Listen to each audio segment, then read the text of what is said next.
జై శ్రీరామ్. అందరికీ నమస్తే, అందరికీ గుడ్ మార్నింగ్. ఈ సమాజంలో ప్రతి ఒక్క మానవునికి ధనమే మూలం. ధనం లేకపోతే ఏమీ జరగదు, ఉండదు. కానీ ధనం ఎక్కువైనా కూడా ఇబ్బందులే వస్తాయి, తక్కువైనా కూడా ఇబ్బందులే ఉంటాయి. కానీ సమాజంలో బతకాలి అంటే ధనం ఎంత ముఖ్యమో అలాగే బంధాలు, విలువలు పాటించడం కూడా అంతే అవసరం.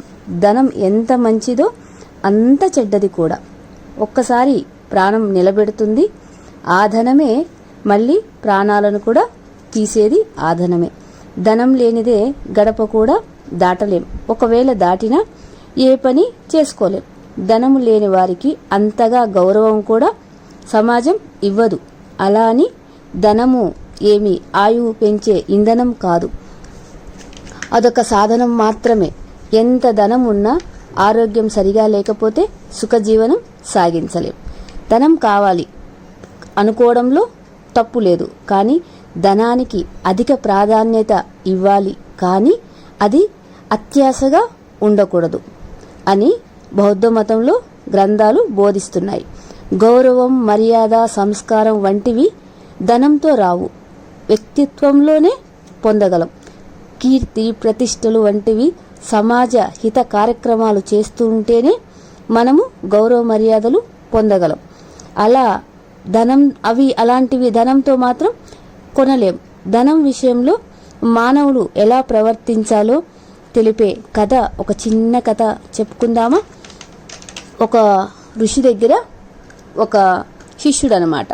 తను విద్యను అభ్యసించి అయిపోయిన తర్వాత వెళ్ళేటప్పుడు తన గురువు గారిని అడుగుతారు. గురువుగారు, మీకు గురుదక్షిణగా ఏం కావాలో అడగండి అని చెప్తారనమాట. చెప్పినప్పుడు ఆ గురువుకు తెలుసు అతని ఆర్థిక స్థితి, అందువల్ల ఏమీ వద్దు అని చెప్తారు. కానీ ఆ శిష్యుడు ఒప్పుకోడు. అడగండి గురువుగారు, మీరు ఏది అడిగినా నేను ఇచ్చుకోవడానికి ప్రయత్నం చేస్తాను, మీరు చెప్పండి అని ఎక్కువగా బతిమిలాడతాడనమాట. అప్పుడు ఆ గురువు గారు ఏం చేస్తారు అంటే, తనలో ఉన్న ఒక్కొక్క గుణం తీసేయడానికే మనకు గురువులు బోధిస్తూ ఉంటారు. ప్రతి ఒక్క విషయం కూడా అది గమనించుకోవాలి.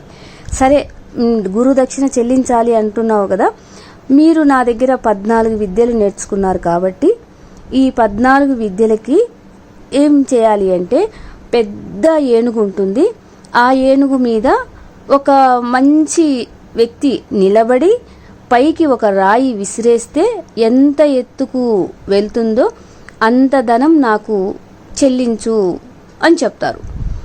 అలా 14 ఏనుగుల మీద అట్లా పైకి రాయి విసిరేస్తే అంత ధనం కావాలి అని చెప్తారు. అప్పుడు ఆ శిష్యుడు మాట ఇచ్చేశారు కదా, నేను మీకు గురుదక్షిణ చెల్లిస్తాను అని చెప్పేసి, కానీ ప్రయత్నం చేయాలి. ఇంకా అప్పుడు తన దగ్గర అంత ధనము లేదు, కానీ గురువు గారికి మాట ఇచ్చిన తర్వాత అది ఏదో ఒక రకంగా తను తీర్చుకోవాలి. అంత సంపాదించే శక్తి తన దగ్గర ఉండదు.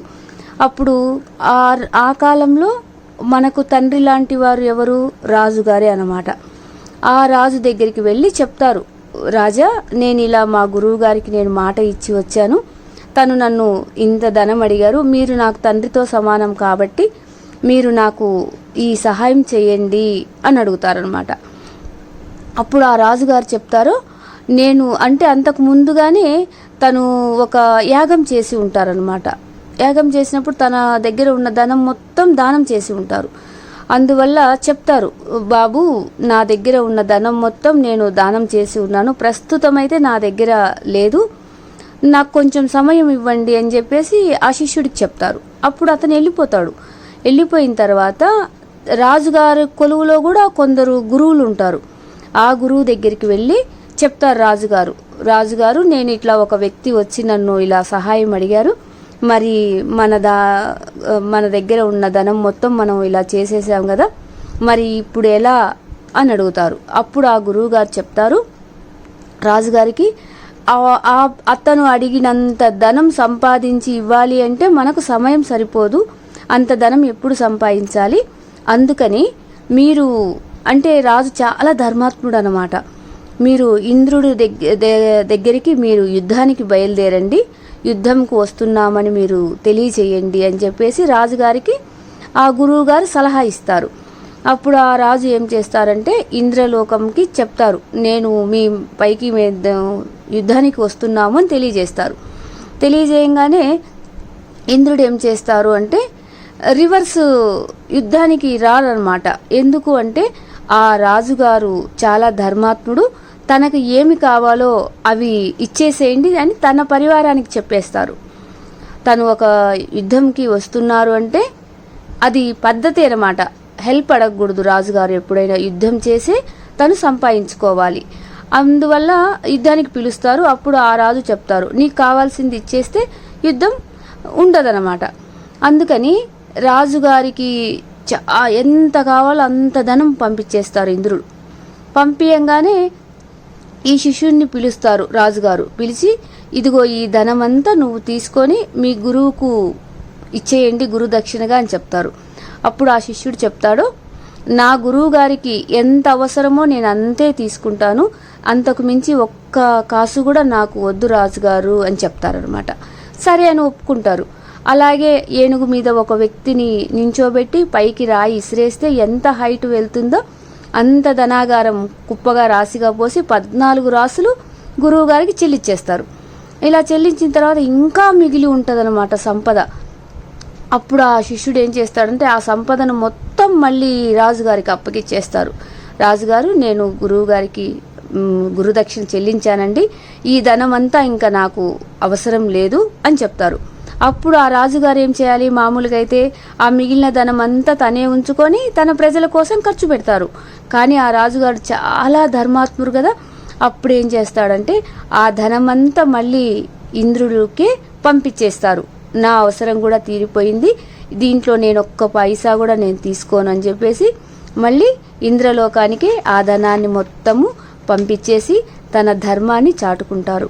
సమాజంలో కూడా మనం సంపాదించే సంపాదన ఎంతైనా సరే సామాజిక సేవలు కానీ పరులకు ఉపయోగపడే సేవలైతే ఎప్పుడు చేస్తామో అదే మనకి కీర్తి ప్రతిష్టలను తెస్తుందన్నమాట.